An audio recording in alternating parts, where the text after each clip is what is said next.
Biz ümumi olaraq, hətta bağça səviyyəsindən universitetdən məzun olana qədər həmişə bizə müəyyən bir qiymət verilir müəllim tərəfindən. Amma nə bizim özümüz şagird olaraq, nə də ki müəllimin özü, nə də hətta valideynlər belə bilmirlər ki, bu qiyməti nəyə görə verirlər və bəlkə də bu qiymət vacibdirmi bu qiyməti almaq ümumilikdə.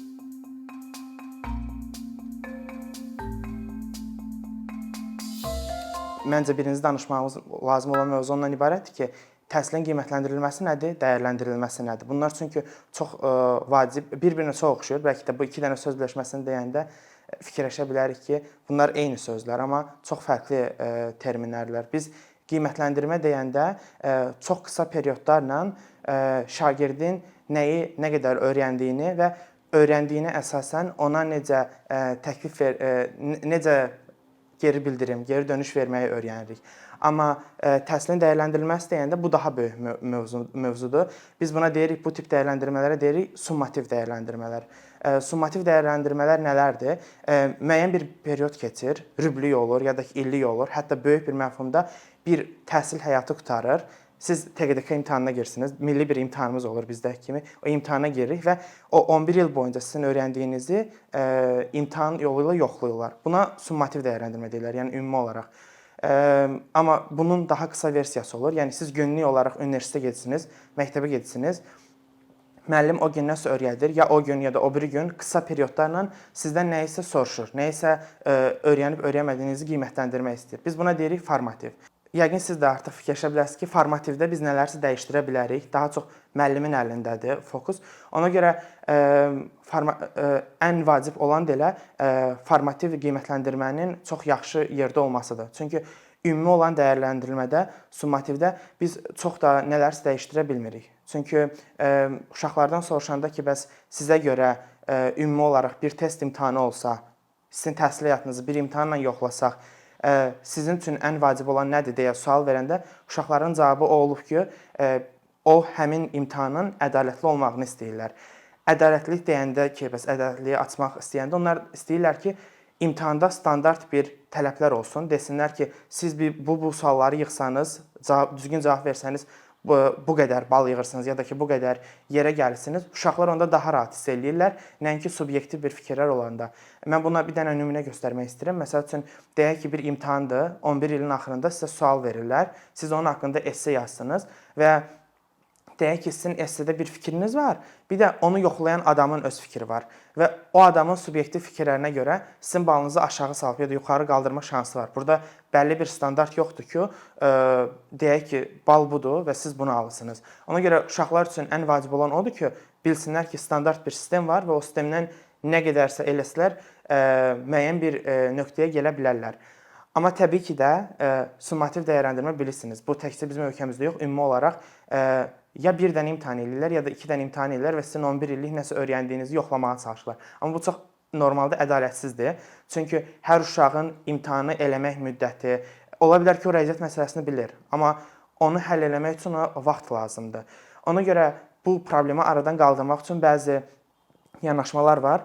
Məsələn, birinci yanaşma ondan ibarətdir ki, heç vaxt o milli imtahanlar, əsas imtahanlar axırdakı bir dəfə olmasın. Ən az 3 dəfə olsun ki, uşaq müəyyən periodlarla bir il içində, son təhsil ilində məzun olmamışdan qabaq o imtahanlara girsin, özünü yoxlasın və əldə etdiyi ən böyük nəticə ilə, ən yuxarı nəticə ilə istədiyi yerə müraciət eləyə bilsin. Çünki bu daha ədalətli eləyir həmin uşaq üçün ki, şansını yoxlaya bilir.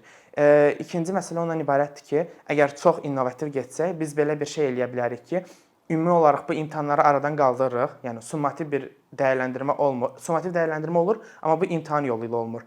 Biz götürürük, sizə deyirik ki, siz bir il müddətində bir proyekt hazırlayın və tutaq ki, siz mühəndislik ixtisasında təhsil almaq istəyirsinizsə, deyək ki, müəyyən bir səhifə hazırlamalısınız. O platforma müəyyən xüsusiyyətləri olmalıdır və siz o proyekti hazırlayırsınız və müəyyən bir təhsil qurumuna müraciət edəndə artıq sizin bir təhsil institutu tərəfindən təyin edilməyiniz lazım deyil. Yəni o universitetə özünüz müraciət edirsiniz, deyirsiniz ki, bu mənim proyektimdir, bu mənim ümumi olaraq orta məktəbdə aldığım qiymətlərimdir və buna görə artıq onlar sizə seçim eləyə bilirlər. Yəni sizi ancaq bir gün olan imtahana görə yox, ümumi olaraq 1 il ya da 2 il üzərində işlədiyiniz proyekt və ümumi təhsil həyatınızla dəyərləndirirlər və bu ən çox indi ən çox yönəlilən istiqamət bundan ibarətdir ki, bu istiqamətdə getməyə çalışırlar ki, bir imtahan yox, proyekt və ümumi olaraq təhsil həyatını ümumiləşdirilsin. Mən qayıtmaq istəyirəm formativ olana, hansı ki, o qısa periodlarla biz dəyərləndirmə eləyirik. Bu çox vacibdir, çünki əslində biz summativi qaldırsaq, təhsil həyatından heç nə olmaz. Yəni çox böyük dəyişiklik olmaz ki, niyə uşaqlar bal yığmır, ya da ki, niyə uşaqlar yuxarı bal yığmır? Ümumi olaraq bu heç kimə çox da lazım deyil. Amma formativ çox vacibdir. Niyə vacibdir? Çünki formativin məqsədi uşağa normalda 5, 2, 3 bal vermək deyil. Formativin məqsədi odur ki, uşaq o gün nəsə öyrənib, yoxsa yox. Yəni əsas məqsəd ondan ibarətdir. Bir dənə nümunə verim. Formativə nə ola bilər? Məsəl üçün bizdə məktəbdə elə olan da odur. Müəllim gəlir, deyir ki, kim dərsə hazırdır. Kimsə çıxır, dərsi danışır. Bu əslində yaxşıdır, amma çox vaxtı şagirdlər dərsi danışanda ya əzbərləyirlər, ya müəyyən bir, yəni onu qavrayaraq ya da öz fikirlərini qataraq öyrənmək onlar üçün çətin olur. Amma bunu necə dəyişdirə bilərik? Bəzi metodlar var ki, formativ dəyərləndirmə üçün nələrsə dəyişdirə bilərik. Məsəl üçün birincisi odur ki, bunu istənilən müəllim eləyə bilər. Yəni dərsi keçəndən sonra dərsi biraz az qalmış hər uşağa bir dənə kağız verir. O kağızda uşaqlara deyir ki, siz bura bu gün nə öyrəndiyinizi 50 sözlə yazın. Nə 50 sözdən çox, nə də ondan çox az. Və uşaq ora yazır və müəllim o kağızları toplayanda başa düşür ki, uşaq nə öyrənib. Ümumi olaraq bu müəllim üçün də yaxşıdır ki, təhsili qiymətləndirəndə müəllim başa düşür ki, mən nəyi yaxşı başa salmışam, nəyi pis başa salmışam. Uşaq üçün ona görə yaxşıdır ki, uşağa deyirlər ki, sən kağıza yaz. Uşaq indi siz fikirləşin şagirdsiniz, müəllimə qulaq asırsınız 30 dəqiqə. Bir yerə qaçırtdınız, fikriniz getdi, bir yerə qulaq assınız, amma o kağızı müəllim verəcəyini biləndə siz daha diqqətlə qulaq assınız və o müəllimin əslində sizə sözbəsöz dediyini ora yazmısınız. Çünki siz şagirdsiniz. Yəni ümumi olaraq nəsə fikirləşirsiniz. Bəlkə də bəzən öz fikirlərinizi yazsınız ki, ora, yəni müəllimin dediklərinizi götürdünüz, cəmləşdirdiniz, sonra nəsə əlavə eləyirsiniz. Ona görə bu çox yaxşı metod sayılır ki, ümumi olaraq öyrəndiyinizi o gün qısa şəkildə yazmağınız həm müəllim üçün, həm də sizin özünüz üçün çox vacibdir. İkinci metod nə ola bilər? Deyək ki, müəllim sizə deyir ki, siz parta yoldaşınızla oturursunuz və yoldaşınızla müəllim deyir ki, siz bir-birinizə öyrəndiyiniz 3 dənə faktı deyin. Nə öyrəndiniz bu gün? Sonra nəyi öyrənə bilmədinizsə, 2 dənə də ondan deyin ki, nəyi bilmədiniz. Sonra onu kağıza yazsınız və müəllimə verirsiniz. Müəllimdə o siyahısı olur, hansı ki, uşaqlar o mövzuları pis başa düşüblər və müəllim deyir ki, indi uşaqlar, birinci sual budur, sinif yoldaşlarınız bunu başa düşmür, kim gəlib başa salmaq istəyər? Sinifdən kimsə gəlir uşaqlara başa salır. Ondan sonra müəllim deyir ki, müəllimin özünü başa salmağı burada çox vacibdir. Çünki ən yaxşı öyrənmə sizin öz yoldaşınızla birlikdə olduğu öyrənmədir. Ona görə o dərsi yaxşı başa düşən dostunuz əslində sizin öz dilinizdə sizə dərsi başa salır. Sizin üçün də yaxşıdır. O dərsi başa salan uşağın özü üçün də yaxşıdır. Çünki özü daha da dərindən öyrənmiş olur bunu. Bu da o metodlardan biridir ki, qısa müddətli olaraq dəyərləndirə bilərik. Bu üçüncü dediyim mənim fikrimcə yenə ən çox innovativ olanlardan biridir. Mən bunu bir dəfə Finlandiya məktəbində görmüşdüm ki, onlar rüblüyün axırında dəyərləndirmələr eləmirlər. Nə eləyirlər onlar? Uşaqlara deyirlər ki, sizə bir mövzu veririk, siz gedin onun haqqında podkast çəkin. Yəni deyirlər ki, məsəl üçün sən deyək ki, Osmanlı dövlətində müəyyən bir lalə dövrü haqqında gedin bir video, podkast hazırlayın və uşaqlara deyirlər ki, siz qeyd eləyin öz fikirlərinizi, o vaxt insanlar necə hərəkət ediblər, lalə dövründə niyə çiçəklənmə olub, ondan sonra niyə süqut olub. Uşaqlar onu danışırlar. 10 dəqiqəlik podkastlar halında. Ondan sonra 10 dəqiqəlik o podkastlar qutaranda gətirirlər podkastları sinifdə açırlar və hamı qulaq asır. Yəni uşaqların hamısı qulaq asır. Ondan sonra deyir ki, məsəl üçün Ayazla Günlar ondan danışırdı. Çox yaxşı danışdılar. Amma mən fikirləşirəm ki, filan hökmdar belə eləməsəydi bəlkə də daha yaxşı olardı. Başlayırlar diskussiya eləməyə və burada müəllim qiymət vermir. Müəllim uşaqlara deyir ki, siz uşaqlara qiymət vermək yerinə onların birlikdə öyrənməsinə təkan verir. Yəni əslində bu qiymətləndirmənin hamısı, qiymətləndirmə, dəyərləndirmədir. Bunların hamısını biz niyə eləyirik? Biz öyrənmə daha yaxşı olsun deyə eləyirik. Əgər biz uşaqlara normal geri dönüş verə bilmiriksə, deməli bu qiymətləndirmə əslində boşuna elədik. Hal-hazırda dünyada olan ölkələrin bir çoxunda əsas problem odur ki, milli imtahanlarda onlar qiymətləndirməni öyrənmədən üstün tuturlar. Yəni fikirləşirlər ki, mən 3-cü sinif uşağına nətər qiymət verə bilərəm ki, o 5 alsın, 3 alsın, onu fikirləşirlər. Amma onlar fokuslanmalılar ki, mən bu uşağa nətər eləyə bilərəm ki, öyrənmədiyini öyrənsin. Normalda uşaqları qiymətləndirəndə biz veririk onlara məsəl üçün 78 bal tutaq ki, atıram. 100-dən 78 aldı bu uşaq kimyadan, amma normalda belə bir yanaşma var ki, bir araşdırması tərəfindən araşdırılıb ki, bəs əslində siz ona 78 bal verəndə elə uşaq 78-də də qalır. Düzdür, nəyi səhv yazdığını görür, bəlkə biraz artırırıq qiymətini, amma burada nə vacibdir? Uşaq 78 alır və uşağa siz deyirsiniz ki, sən 78 aldın, amma sən 100 almaq üçün bunları eləsən, sən 100-ə layiqsən. Yəni əslində hamıyı o 100-ə çəkməyə çalışırlar. 52 alanı da 100-ə çəkməyə çalışırlar, ən yuxarıda olanı da. Belə olanda əslində bütün sinifin hamısı öyrənir. Sadəcə olaraq biri öyrənməsi üçün daha çox sərf eləyir, bir digəri isə daha az sərf eləyir. Yəni burada əslində uşaqlara lazım deyil ki, siz onlara deyəsiniz ki, sən 100 bal aldın, sən bu qədər bal aldın. Lazımdır ki, onların hamısını eyni mərtəbəyə, ən yaxşı mərtəbəyə gətirək. Mən burada danışmaq istəyirəm Finlandiyadakı təhsil sistemindən. Onlar ibtidai sinifi qutarana, hətta orta məktəbin ilk illərində qiymətləndirmə yoxdur. Bu nə deməkdir? Yəni uşaq dərsə gedir, nəsə danışır müəllimlə, müəllim onlara bal vermir. Ən azından uşağa heç bir bal vermir. Valideynə demir ki, sənin uşağa nə qədər bal verib. Müəllimin özü qeyd götürür ki, Ayaz məsəl üçün Ayaza 5 bal verirəm, qırağına da not yazır ki, bəs filan mövzuları yaxşı deyil. Və müəllim uşağa deyir ki, tutaq ki, Ayaz, sənin vaxtın olanda get bu mövzulara bax. Ya da ki, siniflərdə çox vaxtı əsas müəllimdən əlavə bir dənə köməkçi müəllim olur. O köməkçi müəllimin işi ondan ibarətdir ki, həmin o geridə qalmış ya da ki, müəyyən mövzuları qavramaqda çətinlik çəkən uşaqlara xüsusi olaraq kömək eləyir həmin müəllim. Və belə olanda sinifdə öyrənmə boşluğu da yaranmır. Yəni hamı bərabər şəkildə öyrənə gedir. Buna deyirlər qızıl ortalama. Yəni ortalama 50 bal deyil, keçidi keçmək deyil, qızıl ortalamadır. Hamı 90-ın üstündə bal alır. Yəni hamı öyrənir. Çünki siz 50 bal alanda öyrənmirsiniz. Siz 50 bal alanda o dərsin ancaq 50 ballıq hissəsini bilirsiniz. Amma öyrənmə o deməkdir ki, siz onu 100 ya da 100-ə çox yaxın bir şəraitdə öyrənirsiniz.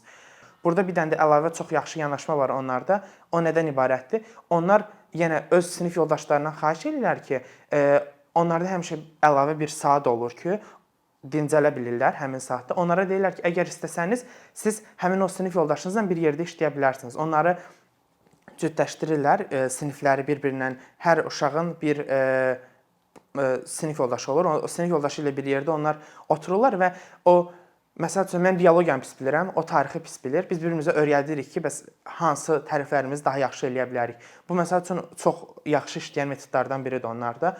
Ümumi olaraq orta məktəbin ilk illərinə qədər, 7-ci sinifə qədər onlarda qiymətləndirmə ciddi şəkildə olmur. Yəni demirlər ki, sən bu qiyməti aldın. Hətta orta sinifdən sonra belə uşaqlara qiymət vermək ya da ki, hər ilin axırında imtahan vermək deyə bir şey yoxdur onlarda. Onlar imtahanı ancaq axırıncı illərində verirlər, o məzun olmamışdan qabaq verirlər və o imtahanda onlardan ciddi şəkildə nəyisə əzbərləmə və yaxud da ki, əzbərə nəyisə yazmaq yerinə onların öz fikirlərini qataraq ya da ki, öyrəndiklərini praktiki şəkildə tətbiq eləyə biləcəkləri imtahan tipi olur. Və bu imtahan tipində yenə biraz bizə bənzəyir o. Yəni ümumi olaraq imtahan verirlər, amma ondan əlavə özlərinin ixtisaslaşmaq istədikləri dərslərdən xüsusi imtahanlar verirlər. Hətta bəzi ixtisaslar üçün onlardan xüsusi ekstra imtahan alırlar. Məsəl üçün, siz müəllim olmaq istəyirsinizsə, avtomatik müəllim ola bilmirsiniz. Çünki siz gərək psixologiya imtahanı da verəsiniz ki, soruşurlar ki, sizin psixologiyanız müəllim olmağa yetərlidir, yoxsa yox. Bu bizdə oxşuyur əslində pilot olmaq istəyənlərə. Yəni gedəndə onların boyuna baxırlar, yəni onların emosional vəziyyətlərinə baxırlar, refleksiya qabiliyyətlərinə baxırlar. Eynisini elə bil müəllimlər üçün tətbiq edirlər və bu müxtəlif peşələr üçün də bunu tətbiq edirlər. Çünki onlar çox yaxşı bilirlər ki, öyrənməni daha yuxarı gətirə biləcək insanlar müəllimlərin özləridir. Bu nə təhsil naziridir, nə məktəbin direktorudur, bəlkə də hətta valideynin özü belə deyil. Yəni bir müəllim o uşağın bütün problemlərini həll eləyə bilər, amma təhsil naziri təbii ki də həll eləyə bilməz. Ona görə onlar sinifdə müəllimin çox böyük idarə etmə qabiliyyəti var. Ona görə o müəllim bu dediyim formativ metodlardan, o dəyərləndirmələrdən ürəyi hansını istəyirsə, hansı onun sinfi üçün uyğundursa, onu yoxlayır, onu eləyir. Çünki yenə deyirəm, əsas məqsəd uşağa bal vermək deyil. Əsas məqsəd uşağın nəyi pis bildiyini, nəyi yaxşı qavramadığını tapıb ona kömək eləməkdən ibarətdir. 2 dənə əlavə olaraq dəyərləndirmə, qiymətləndirmə metodu var ki, onlar hal-hazırda çoxları üçün çox innovativ sayılır. Onlardan biri odur ki, sizin öz dostunuz sizə qiymət verir. Yəni ki, sizin öz sinif yoldaşlarınız sizə qiymət verir. Bu necə olur? Müəllim deyir ki, bəs filankəs çıxır, nəyisə göstərir. Göstərəndən sonra biz deyirik ki, bu adam danışdı, gəlin buna ham bal versin. İndi ham bal verir və yaxud 2, 3 nəsə bal veririk, qurtarır. Amma bu bal verəndən sonra biz ona ancaq 2 bal verə bilmərik burada. Çünki biz deyirik ki, Ayaz çıxdı, danışdı, mən Ayaza 2 bal verirəm. Çünki Ayazın 1 balını buradan qırdım, 1 balını buradan qırdım, 1 balını buradan qırdım və o adam, Ayaz çox yaxşı başa düşür ki, problemlər hardaydı və burada artıq subyektivdən çox daha biz bunu obyektiv eləyirik. Yəni biz başa düşürük ki, bu adam bal verəndə nəyə əsasən bal verir? Bunu Estoniyada çox tətbiq eləyirlər ki, siz öz sinif yoldaşınıza belə bal verə bilirsiniz. Əgər sizin verdiyiniz açıqlama da çox məntiqlidirsə və sinif yoldaşınız, o bal verdiyiniz dostunuz da sizlə razılaşırsa, qiymətləndirmə oldu. Yəni heç bir problemsiz ikiniz də danışdınız və niyə o balı verdiyini və yaxud da ki, çox vaxtı necə olur? Mən məsəl üçün sizə 5 bal verirəm ya da ki 4 bal verirəm deyək. Dostunuz 5 bal alır, 5 bal alacağını fikirləşir, ona layiq olduğunu fikirləşir və siz diskussiya edirsiniz. Diskussiyadan sonra elə yerə gəlirsiniz ki, o sübut eləyə bilir ki, o əslində 5 bal alacaq yerə gəlib. Bu əslində çox yaxşı nümunədir ki, uşaq özünün nəyə qadir olduğunu, həqiqətən nəyi bildiyini daha geniş miqyasda göstərə bilir. Son olaraq bir dənə metoddan danışmaq istəyirəm. O əslində bunu hətta ən innovativ ölkələrdə belə pilot şəklində yeni-yeni yoxlayırlar. Bu nədir? Bunun adı gedir öz-özünü dəyərləndirmə. Yəni ki, bu əslində çox yerdə yoxlanılıb, uğursuzluqla nəticələnən bir metod, amma mənim özümə araşdırmaçı olaraq çox xoşuma gələn və çox araşdırmaq istədiyim mövzudur. Bu nədir? Siz semestrə başlamamışdan əvvəl müəllim deyir ki, bu mövzuları siz keçəsiniz və sən o mövzulara baxsan şagird olaraq və deyirsən ki, mən özümdən bunları öyrənəcəyimi fikirləşirəm və yazsan ora həftə 1. Mən birinci həftədə bunları öyrəndim, ikinci həftədə bunları öyrəndim və semestrin axırında özünü dəyərləndirirsən ki, sən ümumi olaraq bu dərsdə nə qədər aktiv idin, nə qədər öyrəndin, nə qədər dostlarına kömək elədin, nə qədər ümumi olaraq öz fikrini öyrəndiyinə tətbiq eləməyə, onun haqqında rəy bildirməyə açıq idin. Özün haqqında rəy versən və onu sonra müəllimə göstərsən ki, bəs mən bunları öyrəndim və özümü belə dəyərləndirirəm. Burada problem nə, uğursuzluqlar nələr olur onu deyim. Uşaqlar bir nöqtədən sonra, xüsusilə yeni başlayan uşaqlar özlərinə artıq bal verməyə başlayırlar ya da ki, haqq eləmədikləri bal verirlər, elə deyim. Amma bunun qarşısını almağın ümumi olaraq mən qiymətləndirməyə bir mövhum olaraq baxdığımızda, bir termin olaraq baxdığımızda, mən qiymətləndirməni həmişə ən azından mənim ideal, utopik qiymətləndirməm ondan ibarətdir ki, müəllimin özü uşaqları analiz eləyir, onlara feedback verir. O feedbackdən sonra, o geri dönüşdən sonra uşaqların müəllimin geri dönüşünə görə nəyisə inkişaf elətdirirlər. Müəllim o inkişafa baxır və buna əsasən dəyərləndirmə eləyir. Və bu son dəyərləndirməni eləməmişdən əvvəl həmin uşaq haqqında uşağın özünün dəyərləndirilməsi üstə gələk onun sinif yoldaşlarının uşaq haqqında dəyərləndirməsini də götürür və ümumi bir nəticəyə gəlir. Yəni burada ancaq müəllim öz-özünə uşağa oturur, uşaq nəsə danışır, ona 2 bal vermək yerinə görün nə qədər geniş şaxəli biz dəyərləndirmə elədik. Yəni burada elədiyimiz qiymətləndirmənin uğursuzluqla nəticələnməsinin ehtimalı təbii ki də çox daha azdır, nəinki o biri metodda.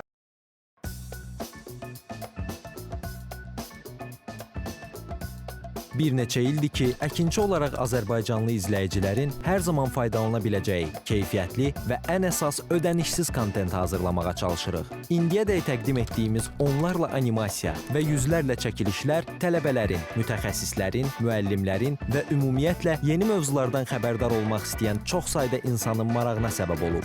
Bu illər ərzində hazırladığımız videolar təhsil, texnologiya, ictimai fəallıq, iqtisadiyyat, gender bərabərliyi, ətraf mühit, istifadə azadlığı, hüquq, demokratik inkişaf, mədəniyyət və digər mövzuları əhatə edib. Məqsədimiz çoxlu baxış gətirən deyil, çoxlu fayda gətirən videolar hazırlamaqdır. Amma bu, düşündüyümüz qədər asan deyilmiş. Gördüyümüz iş kifayət qədər resurs, əmək və təbii ki, davamlılıq tələb edir. Bu səbəbdən Patreon platformasından istifadəyə başladıq. Əkinçinin Patreon hesabının populyarlaşmasına çox böyük ümidlərimiz və gözləntilərimiz var.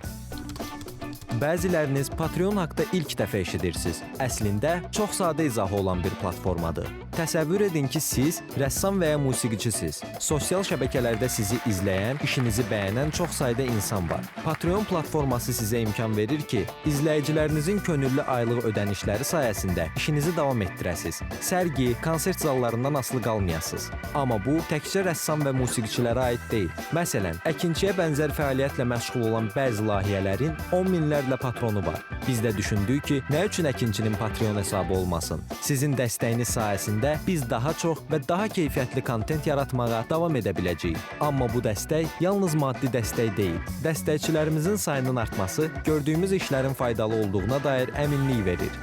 Patreon platformasından istifadə çox sadədir. Hesabınızı açırsınız, sizə uyğun dəstək növünü seçirsiniz və Patreon özü hər ayın ilk günü kartınızdan seçdiyiniz dəstək növünə uyğun ödəniş tutur. Bu qədər. Sonda onu demək istəyirik ki, dəstəkçilərin sırasına qoşulmaq istəyən, amma məhdud imkana görə bunu edə bilməyənlər narahat olmasın. Daha öncə dediyimiz kimi, bizim əsas məqsədimiz daha çox insanın hər zaman faydalana biləcəyi keyfiyyətli və ödənişsiz kontentin yaradılmasıdır. Bunun üçün mütləq patronumuz olmalısınız deyə məcburiyyət yoxdur. Amma imkanınız patron olmağa çatırsa və bizim işimizi bəyənirsinizsə, patronlarımızın sırasına qoşulmağınız bizim üçün çox önəmlidir.